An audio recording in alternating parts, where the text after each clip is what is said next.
Assalamualaikum. Selamat datang di channel Taufik Hidayat. Di sini saya akan menjelaskan mengenai ilmu teknik sipil. Jangan lupa komen, like, dan subscribe ya. Oke, langsung saja kita mulai materinya. Oke, baik. Jadi pada kesempatan kali ini kita akan membahas mengenai materi geometri analitik ruang. Nah, jadi geometri analitik ruang ini sendiri merupakan perluasan dari materi geometri analitik bidang ya. Jadi berbeda dengan geometri analitik bidang yang hanya membahas geometri pada lingkup ruang 2 dimensi dengan menggunakan dua sumbu ya, sumbu koordinat kartesius yaitu x dan y. Dalam geometri analitik ruang ini kita membahas geometri dalam lingkup 3 dimensi, yang berarti kita menggunakan 3 sumbu dalam koordinat kartesiusnya. Nah, sumbu-sumbunya itu adalah x yang disebut dengan absis, y yang biasa disebut dengan ordinat, dan z atau yang disebut dengan aplikat. Nah, dalam geometri analitik ruang ini akan saya bahas beberapa poin ya. Yang pertama adalah titik di dalam ruang, yang kedua juga ada proyeksi dalam titik, dan nanti ada jenis-jenis koordinat yang ada dalam 3 dimensi. Nah, langsung saja. Jadi dalam geometri analitik ruang ini kita akan membahas mengenai titik dan juga bidang ya. Jadi dalam 3 dimensi ini itu ada 3 jenis bidang yang dibagi berdasarkan letaknya dia berada di sumbu mana. Nah, yang pertama ada bidang XOZ atau bidang XZ. Itu adalah bidang yang terletak di sumbu X dan Z dan memotong sumbu Y di titik Y sama dengan 0. Jadi persamaannya Y sama dengan 0. Nah, berarti itu bidangnya itu seperti ini apabila diilustrasikan. Bidang XZ ya, jadi dia berada di sumbu X dan sumbu Z. Dan dia memotong Y di titik 0. Berarti dia yang ini.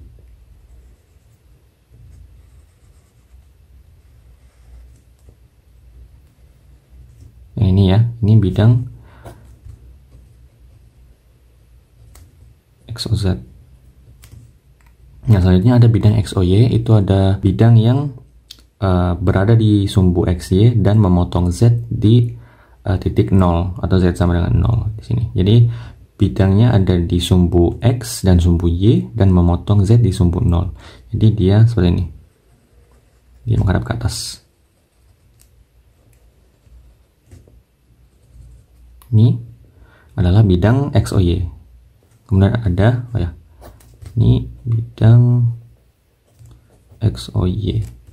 Kemudian ada terakhir ada bidang YOZ atau bidang YZ. Jadi dia berada di sumbu Y dan sumbu Z dan memotong X di titik sama dengan 0. Jadi Z dan Y berarti yang ini.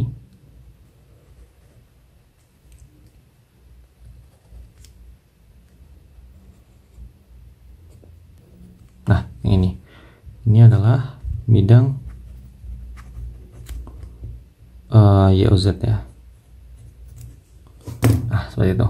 Nah, jadi ketiga bidang ini itu seperti yang kita lihat, dia membagi ruang 3 dimensi menjadi 8 bagian yang seperti bisa kita lihat dari model 3 dimensi berikut ini.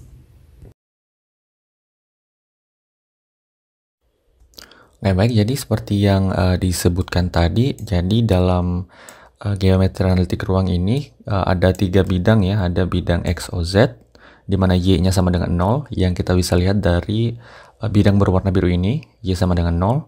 Kemudian bidang XOY itu adalah Z-nya sama dengan 0, yaitu bidang yang warna hijau ini. Dan juga ada bidang YOZ yang X-nya sama dengan 0.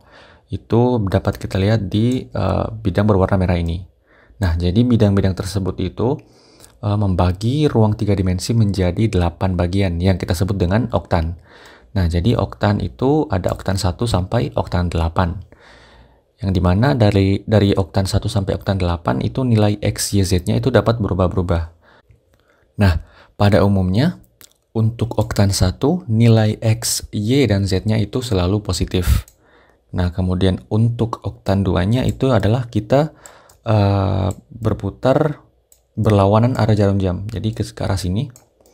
Jadi nilai X-nya tetap positif, nilai Y-nya negatif, dan nilai Z-nya positif. Ini adalah oktan 2. Kemudian untuk oktan 3 kita berputar lagi berlawanan arah jarum jam. Nah, di sini X-nya negatif, Y-nya negatif, dan Z-nya positif. Kemudian untuk oktan 4 di sini nilai X-nya negatif, Y-nya positif, dan Z-nya positif juga. Nah, untuk oktan 5 itu adalah nilai X-nya yang bawah ini, nilai X-nya positif, Y-nya positif, dan Z-nya yang negatif. Kemudian kita berputar lagi berlawanan arah jarum jam. Di arah sini, ini adalah oktan 6. Jadi X-nya positif, kemudian Y-nya negatif, dan Z-nya negatif. Berputar lagi untuk oktan 7. Ini X-nya negatif, Y-nya negatif, dan Z-nya negatif. Jadi semuanya negatif itu untuk di oktan 7. Dan di oktan 8 itu X-nya negatif, Y-nya positif, dan Z-nya negatif. Ya, jadi ketiga bidang tadi yang ada di ruang 3 dimensi ini membagi ruang 3 dimensi menjadi 8 oktan ya, yang nilai X, Y, Z-nya dapat berubah-ubah tergantung oktannya ada di mana. Nah, ini ya tadi jadi bidang sumbu X, Y, Z tadi itu membagi ruang 3 dimensi menjadi 8 oktan yang tertulis di sini. Yang bisa kalian lihat sendiri nilai-nilai X, Y, Z-nya. Jadi oktan 1 itu X-nya positif, Y positif, dan Z positif. Jadi semuanya positif. Jadi ya ini nilai-nilainya seperti yang dijelaskan tadi. Untuk oktan 7 juga dia semuanya negatif. Oktan 8 itu X dan Z-nya negatif dan Y-nya positif. Ya. Baik, selanjutnya ada proyeksi titik. Nah, jadi dalam geometri analitik ruang ini, seperti yang disebutkan tadi, itu kita akan membahas mengenai titik ataupun garis ataupun bidang dalam ruang 3 dimensi. Nah, jadi ada yang namanya proyeksi. Jadi kita bisa memproyeksikan titik dalam ruang 3 dimensi terhadap suatu bidang ataupun terhadap suatu sumbu. Nah, di sini kita misalkan ada suatu titik T dengan koordinat X1, Y1, dan Z1. Ini kita bisa proyeksikan terhadap bidang. Jadi 3 bidang yang disebutkan tadi, ada bidang XOZ, bidang XOY, dan bidang YOZ. Itu kita bisa gunakan untuk memproyeksikan koordinat ini. Nah, apabila kita proyeksikan terhadap bidang XOY titik ini, maka itu akan menghasilkan koordinat T aksen sama dengan X1, Y1, 0. Jadi nilai Z-nya sama dengan 0 karena bidang XOY tadi itu memotong Z di sumbu 0 ya. Di titik 0, maaf. Nah, untuk proyeksi terhadap bidang XOZ itu di mana bidang XOZ itu dia memotong Y di titik Y sama dengan 0. Maka proyeksi titik X1, Y1, dan Z1 ini akan menjadi T aksen sama dengan X1, 0, dan Z1. Jadi Y-nya menjadi 0. Kemudian ada proyeksi terhadap bidang YOZ di mana X-nya sama dengan 0. Itu T aksennya sama dengan 0 Y Z, 0, Y, Z. Ini adalah koordinatnya untuk proyeksi terhadap bidang YOZ. Nah, kemudian itu adalah proyeksi terhadap bidang ya yang tadi. Nah, ini adalah proyeksi terhadap sumbu. Jadi kita juga selain memproyeksikan terhadap bidang-bidang tadi, kita juga bisa memproyeksikan terhadap ketika sumbu ini, ketika sumbu X, Y, dan Z. Nah, untuk proyeksi terhadap sumbu itu juga berbeda dari proyeksi terhadap bidang. Jadi apabila kita memproyeksikan suatu titik terhadap suatu sumbu, maka semua nilai dalam koordinat tersebut akan menjadi 0 kecuali nilai dari sumbu yang kita proyeksikan. Jadi misalnya kita ada titik seperti tadi ya, X1, Y1, Z1. Itu kita misalkan titik T. Nah, apabila kita proyeksikan terhadap sumbu X, maka T aksen akan menjadi X1, 0,0. Jadi semua nilainya menjadi 0 kecuali nilai dari sumbu X ya. Nilai dari sumbu yang kita proyeksikan. Sama halnya dengan sumbu Y. Jadi apabila kita punya titik X1, Y1, dan Z1, kita proyeksikan terhadap sumbu Y, maka semua nilainya akan menjadi 0 kecuali yang Y. Begitu juga dengan sumbu Z.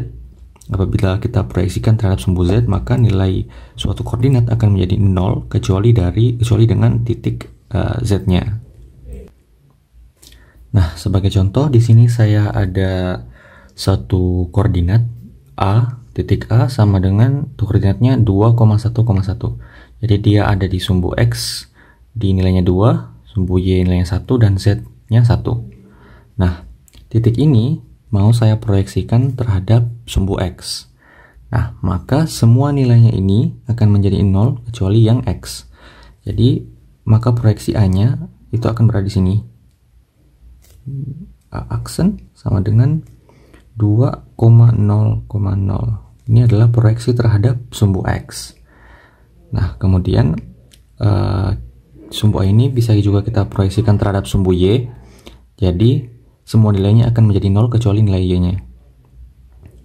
Jadi, dia akan menjadi, koordinatnya akan menjadi 0,1,0. Jadi, X-nya 0, Y-nya 1, dan Z-nya 0. Jadi dia ada di sini.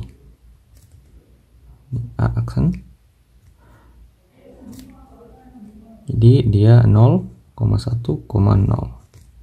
Nah, apabila kita proyeksikan terhadap sumbu Z, akan menjadi 0,0,1. Jadi dia ada di sini. 0,0,1. Nah, ini adalah proyeksi terhadap sumbu. Nah, apabila kita proyeksikan terhadap bidang, maka, misalkan kita proyeksikan terhadap bidang XOY ya, misalkan. Jadi, maka apabila kita proyeksikan terhadap bidang XOY, maka nilai Z-nya akan menjadi 0. Jadi, dia akan menjadi X1, Y1, 0. Dalam hal ini, dia akan menjadi 2,1,0. Nah, berarti titiknya akan berada di sini ya. Jadi X-nya 1, 2 dan Y-nya 1 di sini. Ini A aksen 2,1,0. Ini proyeksi terhadap bidang XOY ya. Begitu pula dengan XOZ dan YOZ. Jadi kita tinggal mengganti nilai Y dan X-nya menjadi 0 ya. Jadi bisa kita proyeksikan titik-titik tersebut.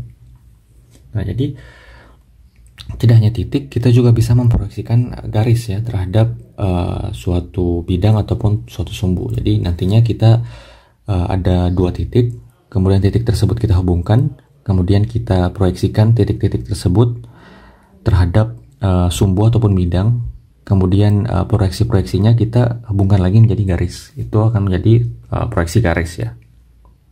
Nah, selanjutnya kita akan membahas mengenai jenis-jenis koordinat yang digunakan dalam geometri analitik ruang 3 dimensi. Nah, jadi jenis-jenis koordinatnya itu ada 4. Yang pertama ada koordinat kartesius, ini yang sering kita temui. Dia bentuknya berupa X, Y, dan Z. Kemudian yang kedua ada koordinat kutub atau koordinat polar.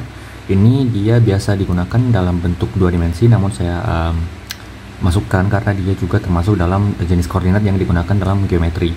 Nah, dia bentuknya adalah R dan theta. Kemudian ada koordinat tabung. Ini sama dengan koordinat kutub, namun bedanya dia dapat digunakan dalam ruang 3 dimensi, sehingga dia punya sumbu Z. Jadi R, theta, dan Z. Kemudian yang terakhir ada koordinat bola.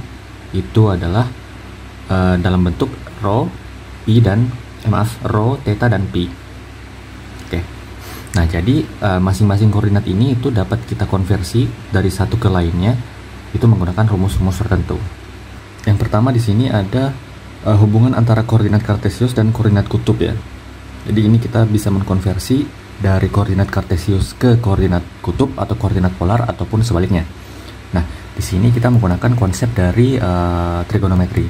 Apabila ada sumbu kartesius X dan Y, kita ketahui bahwa tingginya adalah Y, kemudian panjang alasnya adalah X, dan hipotenusa atau panjang miringnya ini adalah R. Nah, maka dapat kita ketahui bahwa sin alfa itu merupakan perbandingan antara depan dan miring. Jadi depan Y dan miringnya R. Kemudian cos alfanya adalah samping dan miring, yaitu X sampingnya dan R. Kemudian tan alfa adalah Y dibagi X atau depan dibagi miring. Ini adalah konsep trigonometri.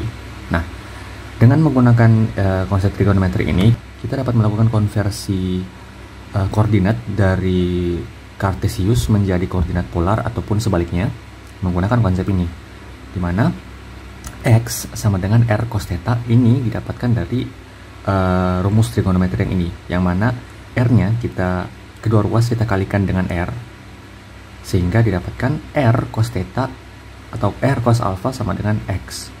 Kemudian untuk mendapatkan Y-nya didapatkan R dikali sin theta, didapatkan dari rumus trigonometri yang ini, yang mana kedua ruas dikalikan dengan R sehingga didapatkan R sin alpha atau sin theta sama dengan Y. Baik, di sini ada contoh soal konversi dari koordinat polar ke koordinat Kartesius. Jadi diketahui suatu koordinat polar A adalah 8,60 derajat. Nah, diketahui di sini R-nya itu sama dengan 8 dan θ-nya sama dengan 60. Jadi kita tinggal menggunakan rumus yang tadi, yaitu X sama dengan R kali cos theta dan Y sama dengan R dikali sin theta, di mana kita ketahui R-nya adalah 8 dikalikan dengan cos 60 derajat, sehingga menghasilkan 8 dikali 1/2, hasilnya adalah 4. Kemudian untuk yang Y-nya adalah 8 dikali sin 60 derajat, hasilnya adalah 8 dikali setengah akar 3, hasilnya adalah 4 akar 3, sehingga koordinat Kartesius-nya adalah 4,4 akar 3. Jadi bentuk koordinat polar ini dapat kita nyatakan dalam koordinat Kartesius 4,4 akar 3.